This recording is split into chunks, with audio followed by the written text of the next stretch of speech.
இயேசுவில் எனது அன்பிற்குரியவர்களே, இன்றைக்கு புனித செசிலியா பாடகர் குழுவினருடைய பாதுகாவலி அவருடைய திருவிழா. இன்றைய நற்செய்தி பகுதி லூக்கா நற்செய்தி 19வது அதிகாரம் 45 48வது வார்த்தை முடிய. அன்பானவர்களே, இயேசு கோவிலை தூய்மையாக்குகிறார். கோவிலுக்குள் சென்று அங்கு விற்பனை செய்து கொண்டிருந்தோரை வெளியே துரத்த தொடங்கினார்.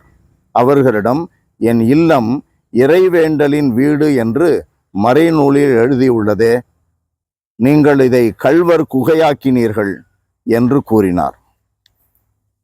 அன்பானவர்களே, இதை சொன்னதும் தலைமை குருக்களும் மறைநூல் அறிஞர்களும் மக்களின் தலைவர்களும் இயேசுவை ஒழித்துவிட வழி தேடினார்கள்.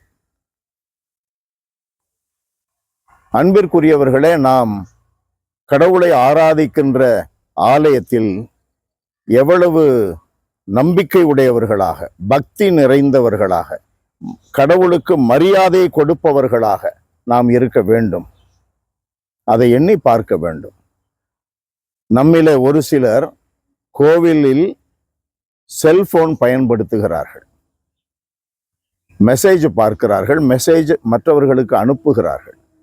யாராவது அடித்தால், வைப்ரேஷனில் வைத்தால் அதை எடுத்து பார்த்துவிட்டு வைக்கிறார்கள். இது அவசியமற்றது மட்டுமல்ல, கடவுள் முன்பாக இது அசுத்தமானது, அருவருப்புக்குரியது.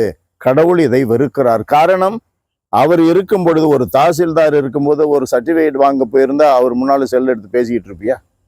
போலீஸ் ஸ்டேஷன் போயிருந்தா அந்த போலீஸ்காரன் முன்னால செல் எடுத்து பேசிக்கிட்டு இருப்பியா?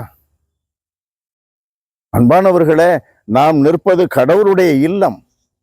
இது அனைவருக்கும் ஜெப வீடு. ஆகையினால் அதற்குரிய மரியாதையோடு நாம் நடந்து கொள்ள வேண்டும். இரண்டாவது கருத்தாக சொல்லப்பட்டுள்ளது, இயேசு இப்படி சொன்னதனால் தலைமை குருக்களும் மறைநூல் அறிஞர்களும் மக்களின் தலைவர்களும் அவரை ஒழித்துவிட வழி தேடினார்கள். எத்தனை பெற்றோர்களுக்கு எதிராக, ஆசிரிய பெருமக்களுக்கு எதிராக, அருட்சகோதரிகளுக்கு எதிராக, குருக்களுக்கு எதிராக, இவர்கள் எல்லாம் வழிகாட்டிகள், இவர்கள் எல்லாம் நன்னறி போதிக்கின்றவர்கள். இவர்களுக்கு எதிராக அவர்கள் ஒழித்து விட முயலுகிறார்கள். இந்த காலத்துல அப்படி சொல்ல வேண்டி இருக்குதே. வாத்தியாரங்களை பிடிச்சி அடிக்கிறான், டீச்சருங்களை பிடிச்சி அடிக்கிறான், அருட்சகோதரிகளுக்கு எதிராக, குருக்களுக்கு எதிராக நோட்டீஸ் அடிக்கிறான். ஒழித்து விட முயலுகிறார்கள். பெற்றோர்களை சிங்கமாக நடத்துகிறார்கள், அவமரியாதையுடன் நடத்துகிறார்கள், இழிவுபடுத்துகிறார்கள். மரியாதை வேண்டாம்? கடவுள் கட்டளை கொடுத்திருக்கிறாரு, பெரியவர்களுக்கு, அப்பா அம்மாவிற்கு மரியாதை கொடுக்க வேண்டும், மதிப்பு கொடுக்க வேண்டும். நமக்கு தெய்வ பயம் ஏற்பட வேண்டாமா? obeying the elders, respecting the elders is so very important. அன்பானவர்களே, ஒழித்துவிட என்ற நிலையில் பலரை நாம் ஒதுக்கி விடுகிறார்கள். பெற்றோர்களை, மற்றவர்களை. அவர்களை ஒதுக்கும் பொழுது யாரை ஒதுக்குகிறோம்? நம்முடைய ஆண்டவரும் மீட்பருமான இயேசுவை ஒதுக்குகிறோம். கட்டளைகளை கொடுத்த தந்தை கடவுளை ஒதுக்குகிறோம். வழிநடத்துகின்ற தூய ஆவியானவரை ஒதுக்குகிறோம். அன்பு நிறைந்த எங்கள் இறைவா, உம்மை போற்றி புகழுகிறோம்.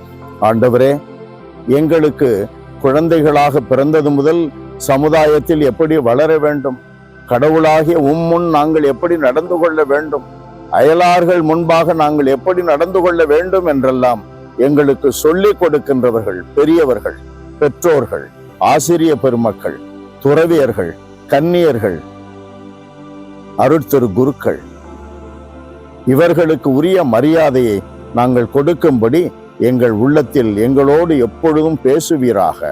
வலியுறுத்தி பேசும் ஆண்டவரே. மேலும் உம்மை ஆராதிக்கும்படி ஆலயத்திற்குள்ளே செல்லும் பொழுதெல்லாம் உம் திருமுன்பாக உடைய தூய மகிமையான பிரசன்னத்திலே நாங்கள் இருக்கிறோம் என்ற உண்மை உணர்வுடன், அனுபவத்துடன் ஆண்டவரே அதற்கேற்ப நடந்து கொள்ள எங்களுக்கு வரம் தார். இயேசுவின் நாமத்தில் ஜெபிக்கிறோம் பிதாவே. ஆமென், ஆமென்.